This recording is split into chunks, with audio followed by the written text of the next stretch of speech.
the album was inspired by the letters that I wrote to my pen pal on the other side of the world. She lived in New York. I was absolutely madly in love with her, and we were completely separated because of the pandemic. We didn't know when we were going to see each other, and naturally, as a songwriter, I wrote a whole album about that.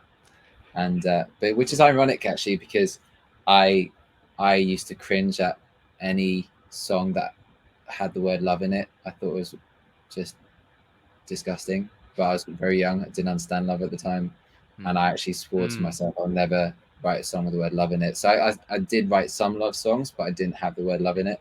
And then when I was writing this album with now my girlfriend, I just couldn't find another word to do it justice. So I was like, I'm just going to suck it up and just use it here. And then I ended up doing a whole album and NFT collection about it. But it's what I love about it is it's a great way to kind of connect with my fans. And if my fans really love a particular lyric in my song, each piece has one or two lines of the lyric of each song, and they can like get that NFT and bring that a lot closer to heart. And it's and all these letters were actually handmade, so it's not even a generative collection, which is why it took so bloody long to make.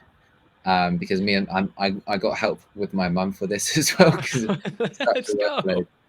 And My mom's actually in the live chat right now. My mom supports yeah, everything. Yeah, oh yeah, she's in the live chat right now. let's go, You'll see her. mums. I'll pop her up on the screen when she comments again. Brilliant.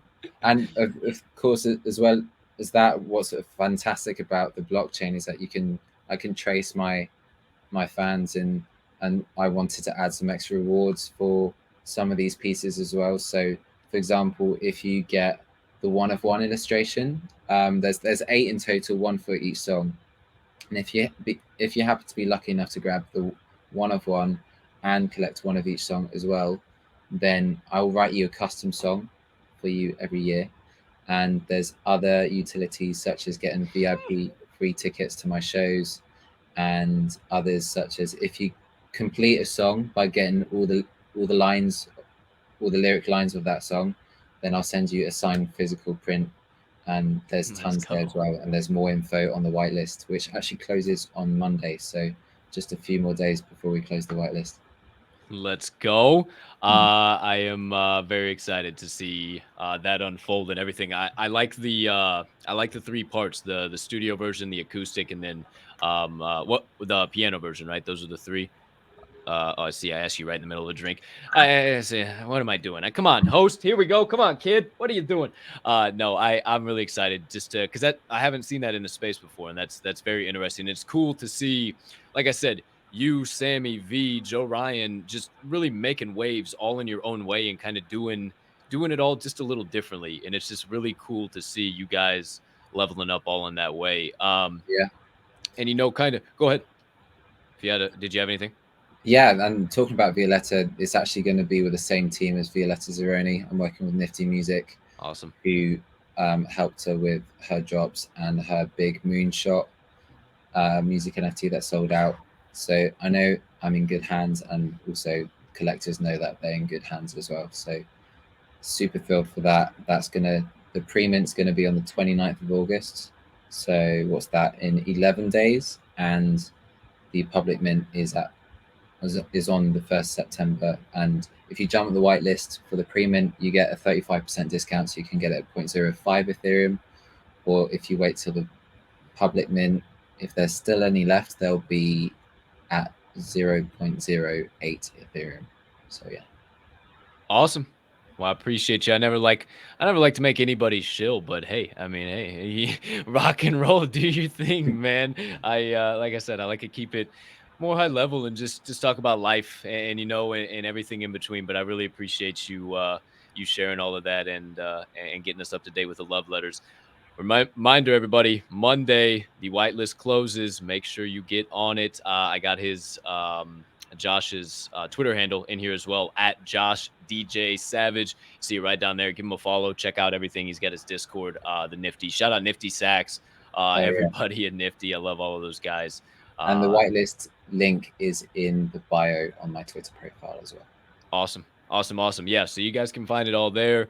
Outside of that, I got one more segment that I have all the guests do with me, and it's called "Finish the Sentence," but we'll get to that. However, I got one more question for you before we get to that. I mentioned, I think it was at the very beginning. That story you told, kind of your backstory, was just a story of a man, I'm sure, who has battled a lot of adversity, who has been through a lot of stuff. Being a musician, an artist, a creator of any kind, is definitely a leap of faith. Definitely takes a lot of coyones, for lack of a better term. And I always ask every single guest the first time that they come on this exact same question. And it's been so cool to kind of see the breadth of the answers and what we can really find.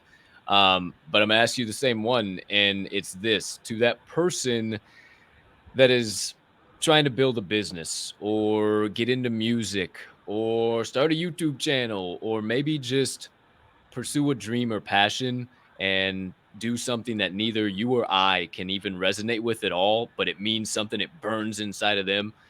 What is your best advice for that person to continue to keep pushing every single day?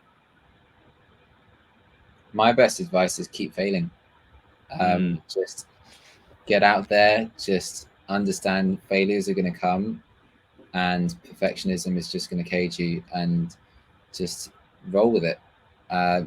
What's amazing with failures is that it's the fastest way to learn.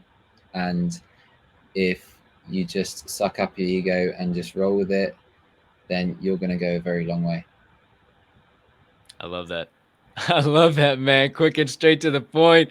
I always talk about just the fear of failure. And that's why so many people just don't go and pursue things. And I've been talking a lot this week. I do on my morning show. I do a motivation minutes, and I've been talking a lot this week just about not being afraid of failure, that exact thing. And what are you kind of willing to deal with? What are you willing to sacrifice? What pain are you willing to go through now in order to get that potential on the other side, the opportunity on the other side, right? And I'm sure you can resonate with that a lot. So I 100%. appreciate that, my man. I It's appreciate actually that. I have a song on the Love Letters collection which talks all about that. It's called How Far I've Come, and it talks about how the journey is just so crucial to take you to your destination, and often the destination isn't actually where it's at, and how all the mistakes and all the bad days help you get through all the growing pains, and yeah, really, it's one of my favorite songs actually on the collection.